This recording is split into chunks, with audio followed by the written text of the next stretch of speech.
Hi, I'm John Cronin, and this is Mo Lovatt. Today we're at the Academy of Ideas, and Mo has kindly offered to answer a few questions on behalf.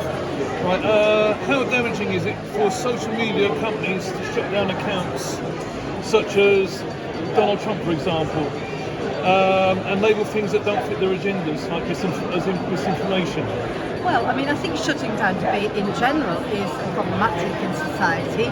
I think a breach of sentiment if you hear your own views being shut down. And actually, the beauty of the battle of ideas is that we are open to free speech. We are open to debating ideas, and it's a battle of ideas. And that is how intellectually throughout history we've had progress, we've had change, we've kind of battled contemporary ideas out in the public square, and we've come to either a consensus or we've kind of come to some compromise and we've politically moved forward. So I think the fact that we've now got this concentration of power within the tech companies, who we know they pick and choose. I don't necessarily agree with the ideas that they've shut down, but I don't believe that those ideas should be shut down. I think they should be. You should shed a light on those ideas. You should challenge them. You should debate them. I've just criticised somebody's views on Twitter today, and somebody said I was censoring them. No, I wasn't. I was challenging them. I was having that battle of ideas.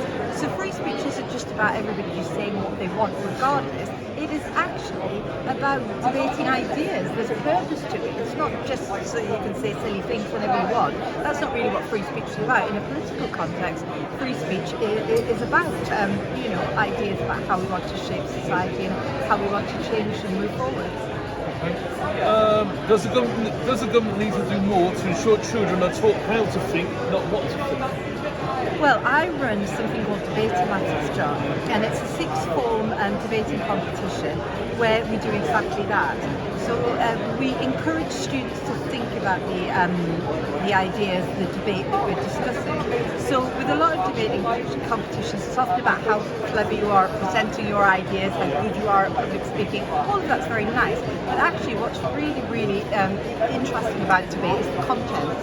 So what we do is we produce topic guides with the for and against side of the motion, equally weighted, and then the students prepare, they do their research, they can use our topic guides, they can use that as a provocation to go and do their own research, and then they come together and debate each other. And what we also have, what's unique to Debating Matters, is we have a panel of 3 judges. Now it was conceived in the time of X Factor and Pop Idol, where judges were a really popular kind of format, but it works really well. What the judges do is they force the students to think a bit deeper, think a bit wider, to defend their position or to alter their position to take on board criticism.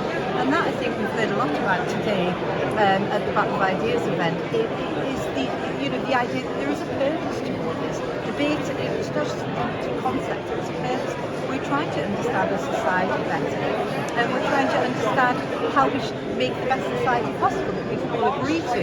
And I think that, coming back to your earlier point about tech censorship, I think what's been very problematic in the pandemic is that tech companies and governments, Twitter warnings, it's created this sense that there isn't free speech. And I think in a way that's it's kind of fueled some of the conspiracy theories, because they see that views aren't suddenly able to be openly debated.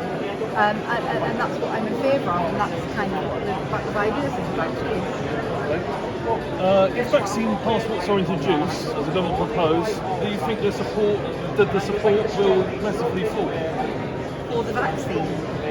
For the passport, or for the government? Yeah, I think so. I mean, it's interesting I don't know, it's very interesting because people have got their different takes on the Tories have suddenly just dipped in the polls for the first time, haven't they?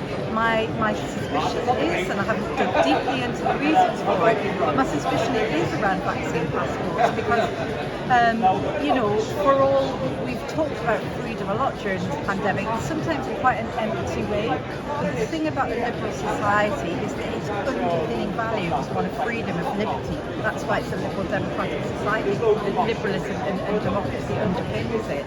And I think the idea of vaccine passport, what it does is it changes the relationship between us as individuals, as citizens, citizens and the state. Now that relationship between the citizen and the state has been long established through the Enlightenment thinkers onwards right up to our present day. So I think I'm fundamentally opposed to any kind of ID card. I have lived in a society where there were ID cards, and it does change that. It changes conceptually how you think of yourself as a citizen, how you think of yourself as free to be an association of citizens in a society without the state telling you that you can't do something without the required paperwork. It really does change that relationship. So my suspicion is, yes, the Tories are starting to see that dip in the poll. They had a vaccine bounce. The vaccine was wonderful, revolutionary, new medical ways of coping with a very present, real threat in society. And the uptake was fantastic. We had a huge uptake of the vaccines. And then suddenly, I think people are starting to resist taking the vaccine because they're opposed to the vaccine passports.